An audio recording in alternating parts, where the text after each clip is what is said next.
Most people wake up in the morning and start thinking about their problems. These problems are connected to specific memories, and these memories are linked to certain people and things. Your brain is like an old tape recorder that plays the same cassette for you every day. If your brain is a recording of the past, then when you start your day, you are already thinking and living in the past. Each of your memories is associated with emotions, and emotions are the end product of past experiences. The moment you recall the memories of your problems, you suddenly feel unhappy, sad, and painful. How you think and how you feel creates your state of being. In other words, it creates your character. If your entire state of being when you start your day is in the past, it means that your past will sooner or later become your future. An example: something that happened yesterday made you angry. Today you wake up and think about it and feel angry again. If you do this for 2 days, people will think you had a bad day. If you do this for a week, people will think you are in a bad mood. If you continue like this long enough, anger will soon become part of your character. You will be known as a person who is always angry. You see, your thoughts have something to do with your destiny. That means if you keep thinking in the past, you will keep creating the same life. Without realizing it, you keep creating the same life that you don't even like.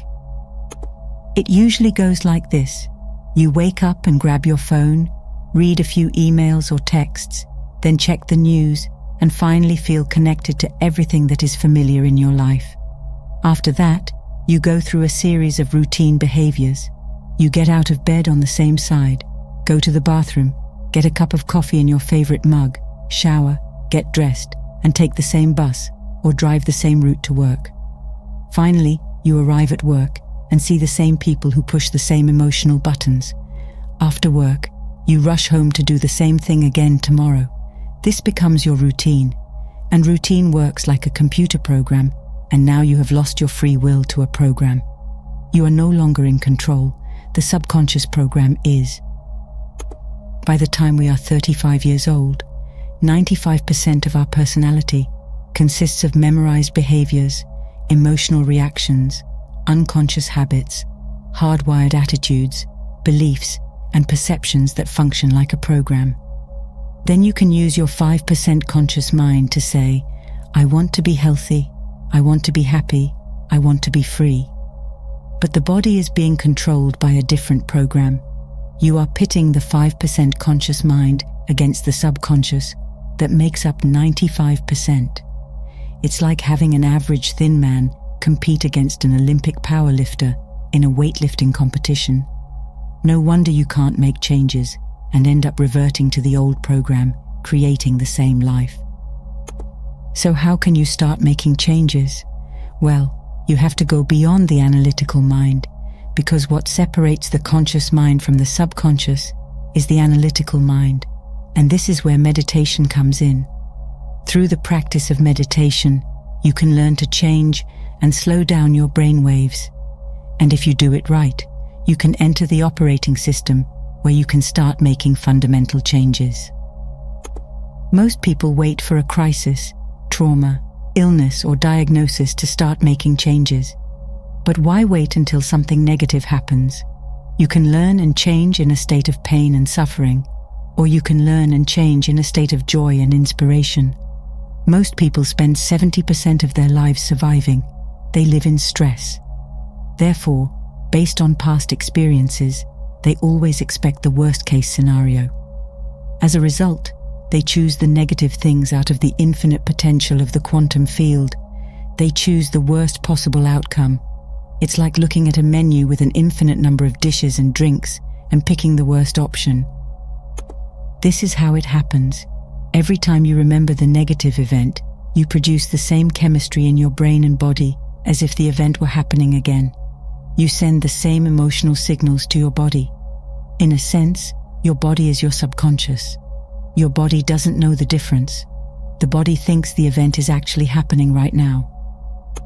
Most people constantly recreate their negative emotional states by continually thinking about them. When it comes time to let go of this negative emotion, they might say, I really want to change, But the problem is that the body is stronger than the mind. The body has been conditioned to negative emotions for years. The body used to be a servant, but now it is the master. When you suddenly decide to change and step into the unknown, the body doesn't like it. The body would rather feel guilt and suffering because it is familiar and predictable. The unknown is a scary place for the body. Entering the unknown is like stepping into a deep river. The body knows that it will die.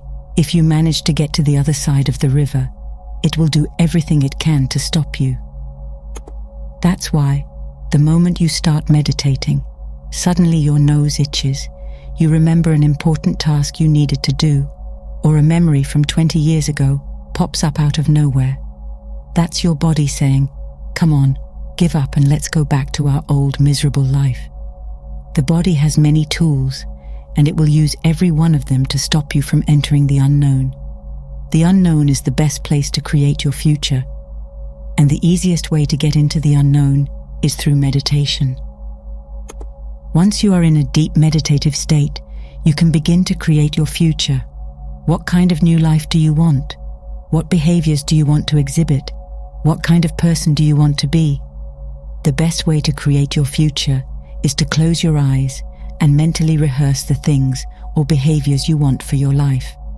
If you are truly present, the brain doesn't know the difference between imagination and real experience. Through the act of imagination, you install the software programs for your future life. Now your brain is no longer just a record of the past. It is a map for the future.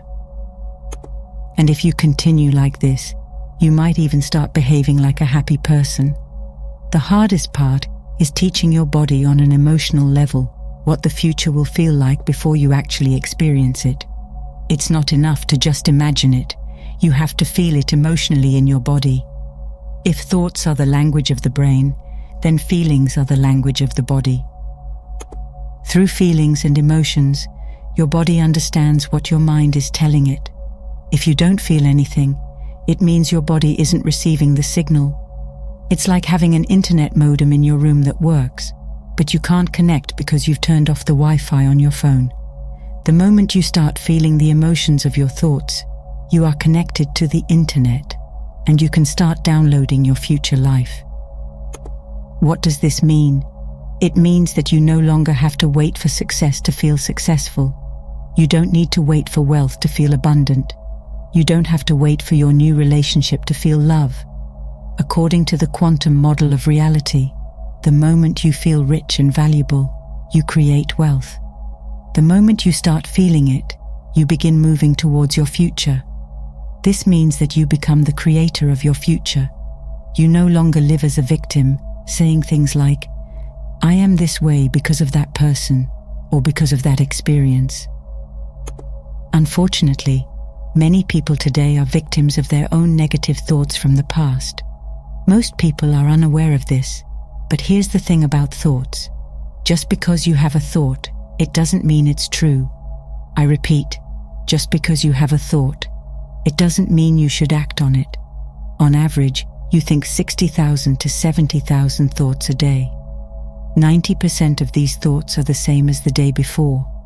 If your thoughts have something to do with your destiny, then your life won't change much, because the same thoughts lead to the same choices.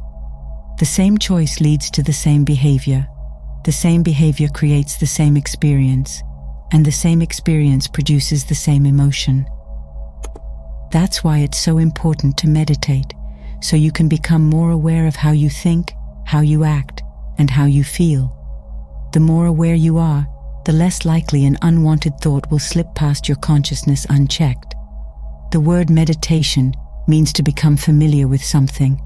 So when you become familiar with the thoughts, behaviors, and emotions of the old self, you are no longer influenced by them. Instead, you start thinking new thoughts and putting the body into a new emotional state. If you do this long enough, this new emotional state will become familiar to you. Creating a new self is like starting a new garden. First, you have to get rid of the weeds and stones. Then, you need to pull out last year's plants and prepare the soil. Only then can you start planting. Meditating works in much the same way. You prepare the garden, and that is no easy task. Training your body to sit down and meditate is like training a wild animal or a dog. You say, sit down and wait here, but it runs away, so you catch it and bring it back. But of course it runs away again, and you catch it and bring it back. The moment you start meditating, the body says, hey, it's 8 o'clock. You usually read emails and get annoyed at this time. But here you are sitting and doing nothing. You're not on schedule. What's going on? For years we've been getting annoyed together at this time, but suddenly you just change. The body then starts sending signals. The body is basically looking for that predictable chemical state, and it doesn't care that it's a toxic state. Every time you become aware of what your body is doing and focus your attention on the present moment, you are telling your body that it is no longer the mind and that you are the mind. And now your will becomes greater than the program. And if you do this over and over again, like a trained dog, the body will sit down and obey. As soon as the body surrenders, energy is released. You go from particle to wave, from matter to energy, and you free yourself from the chains of emotions that keep you anchored in the familiar past. If you do this for just 1 week, you will already notice differences in your life. You will start catching yourself more often and avoid reverting to your old, unhappy self. Naturally, you must repeat this process until your future reality becomes your present reality.